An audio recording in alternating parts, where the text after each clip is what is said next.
Ay guys, nakita nyo na ba yung 100 peso bill na ngayon na bago? So ito na ngayon guys. So kung makikita nyo guys, hindi nakasama yung ating bayani dito sa litrato. 'Di ba may litrato dito ni Manuel Rojas. Ngayon, ang makikita nyo na lang talaga dito is ito na lang yung Palawan. Palawan Peacock Peasant. Tapos nandiyan yung lagda ng president ni Pangulong Ferdinand Marcos.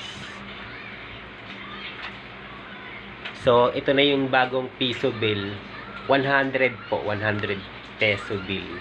Ito na po yung bago ngayon. Ang bango-bango niya guys, kung aamoy nyo.